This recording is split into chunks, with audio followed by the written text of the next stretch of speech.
Hi friends, ఈరోజు ఈ వీడియోలో ఆంధ్రప్రదేశ్లో ప్రభుత్వ పథకాలకు సంబంధించిన తాజా అప్డేట్స్ వచ్చాయి. సో ఆ పథకాలు ఏంటో ఈ వీడియోలో తెలుసుకుందాం. అండ్ వీడియో మీద నచ్చితే లైక్ చేసి షేర్ చేసి సబ్స్క్రైబ్ చేసుకోండి ఫ్రెండ్స్. సో ఏమాత్రం లేట్ చేయకుండా వీడియోలోకి వెళ్ళిపోద్దాం. సో ముందుగా మహిళలకు సంబంధించిన ఆడబిడ్డ నిధి పథకం గురించి మాట్లాడుకుందాం.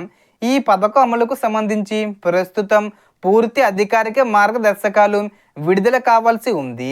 అందుతున్న సమాచారం ప్రకారం ఈ నెల ఆగస్టు 31వ తేదీ లోపు, అంటే 31వ తేదీ వచ్చే ముందు తేదీల్లో ఏదో ఒక తేదీన దరఖాస్తు ప్రక్రియ ప్రారంభమయ్యే అవకాశం ఉన్నట్లు తెలుస్తుంది.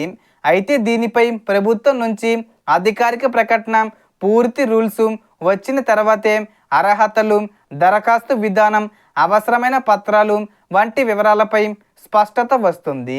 కాబట్టి అధికారిక అప్డేటు వచ్చే వరకు ఎలాంటి తప్పుడు లింకులు లేదా అనధికార దరఖాస్తులను నమ్మవద్దు. డాక్యుమెంట్స్ వచ్చేసి Aadhaar card, ration card, caste, income certificate, ఈ డాక్యుమెంట్లు రెడీగా పెట్టుకోండి. మ్యాక్సిమం ఇవి అవసరమయ్యే అవకాశం ఉంది.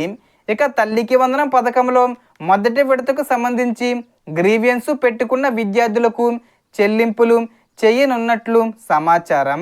13,000 రూపాయలు రెండో విడత ఆగస్టు 30న విడుదల చేయనున్నట్లు సమాచారం. తల్లి బ్యాంక్ ఖాతా యాక్టివ్గా ఉందా, ఆధార్ లింకు సరిగ్గా ఉందా చెక్ చేసుకోవడం మంచిది. ఇక నేతన నేస్తం విషయానికి వస్తే కొత్త దరఖాస్తుదారులకు ఆగస్టు 22 లోపు చెల్లింపులు చేస్తామని ప్రభుత్వం తెలిపినట్లు సమాచారం. అంటే డబ్బులు పడని వారికి 22వ తేదీలోపు 25,000 రూపాయలు పడతాయి.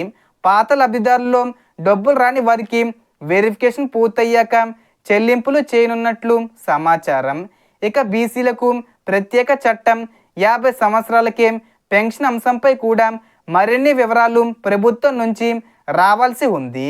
ఓటర్లకు ముఖ్యమైన విషయం, మీ పేరు, తండ్రి పేరు, చిరునామా వంటి వివరాల్లో తప్పులు ఉంటే బిఎల్ఓ అధికారిని సంప్రదించి సరి చేసుకోవచ్చు. సో మొత్తం ఇన్ఫర్మేషన్ ఇది ఫ్రెండ్స్. మీకు ఈ వీడియో నచ్చితే లైక్ చేయండి, షేర్ చేయండి అండ్ సబ్స్క్రైబ్ చేసుకోండి. Thanks for watching.